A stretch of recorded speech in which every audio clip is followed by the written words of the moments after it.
What we try to do is to bring back some humanity, not only to the protagonist, but also to us. And I think during the genocide in Gaza, we all lost a part of our humanity, and we have to recover from this. I am Nicolas Wadimoff. I'm a Swiss filmmaker, and I made the film called Who is Still Alive? Who is Still Alive is a story of 9 people who could leave Gaza just before the Israeli army closed the Rafah border. I'm trying with the film to carry their voices about what happened to them in Gaza. After weeks of bombing, I was really desperate and devastated like many people. I tried to go to Gaza to see my old friends. I didn't have news from them. When I got messages, it was very bad news. Some of them died, some others were asking for help. I could not stand the situation. I decided to try to go to Gaza, which, as you know, was impossible. I went to Cairo. I went to see my old friend Jawdat Khoudari. He was one of the protagonists of my film Apollo of Gaza, and he had just left Gaza 2 weeks ago. This meeting was the beginning of the idea of the film, because I saw a man who physically looked like before, but internally he was not the same. He told me, "I'm dead inside." It made such an effect on me, an effect which was much more stronger than any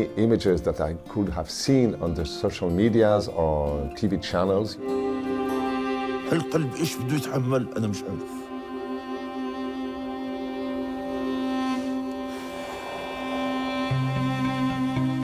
مين بده يعوض هذه الايام وهذه الذكريات وهذه الصور، ومين بده يرجعها اصلا؟ تم فقد التاريخ، تم فقد كل شيء جميل، تم فقد الامل.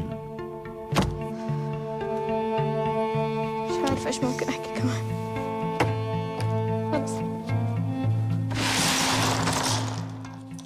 One of the first ideas of the film was to make it only with people having experienced the genocide, but without showing any horror movies images. I think it's much stronger because what the film proposed is a meeting between the spectator and the people who suffered. For this we need time, and this is the time that cinema can offer. Then you can experience, the silence, the breath, the suffering.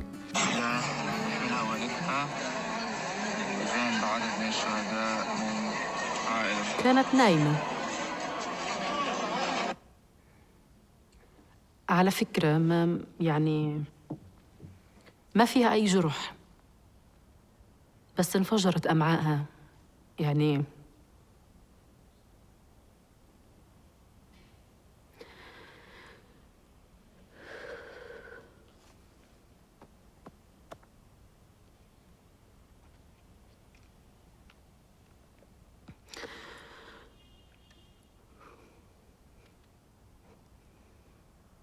وانفجرت روحي معها.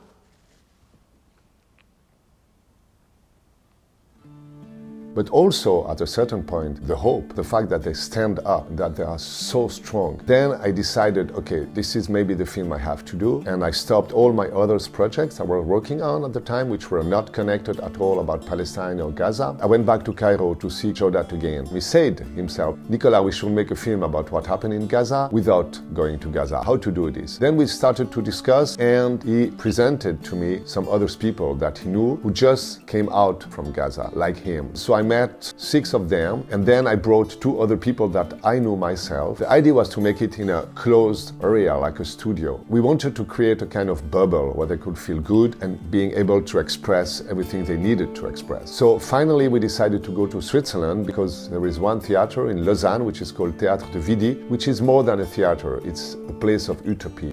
And we made the visa request to the Swiss embassy in Cairo. All the papers were good. 1 week before the shooting, we just learned by the Swiss embassy in Cairo that all the visas were refused. That was a big shock for all of us. We were angry, sad, so we didn't know what to do. And very quickly, the protagonist from Cairo said, "Okay, we're going to make this film. Let's find a place where we can do it." The word of South Africa came on, because South Africa is the country which is the only one which doesn't ask for any visa for all Palestinians. So we decided to go to South Africa. We had to find a production company very quickly. So instead of being 2 weeks, in the nice utopia of Théâtre de Vidi. We were in the suburb of Johannesburg in a big studio. We were very well welcomed by all the South African people. Going to South Africa was also, on a symbolic point of view, something very important, and on an emotional point of view, also very important. So it started very strongly, and after I think 10 minutes of filming them, everybody was crying. I was crying too. We were only 4 in the crew to have the direct translation. All the other people on the set, they didn't understand the words, but they didn't need to understand the words. They understood what was going on. And you could feel that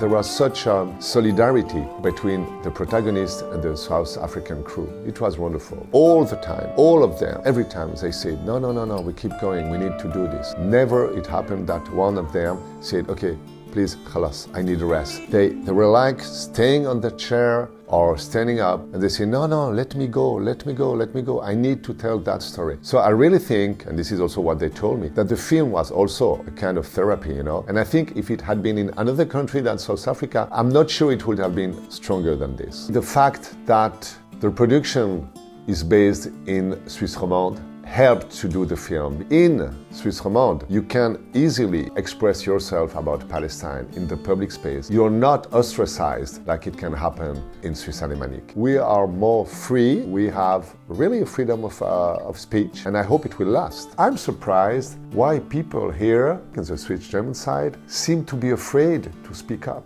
Or maybe they don't have the same opinion that I have. But I cannot believe that Swiss German people from the film community and cultural community are not on the international law side. They are making films all the time about human rights. If human rights is something which is very important for you, it cannot be selected. Getting this prize, the Soleure, was absolutely wonderful. Also, the fact that a former ambassador of Switzerland, he was on stage and he made the Laudatio. And the text was absolutely wonderful, very strong. The question is, how is it possible in the same country that you have a former ambassador writing such a text of support? And on the other hand, you have a government which is supporting Israel. You know, the Prix Soleure shows that they are independent from the Swiss policy. OFC, back, they supported us as well. It also shows that our federal authority are not all on the same side. So I think the country nowadays is divided. And this is what scares me a bit. But I think as long as we talk to each other, it will be okay.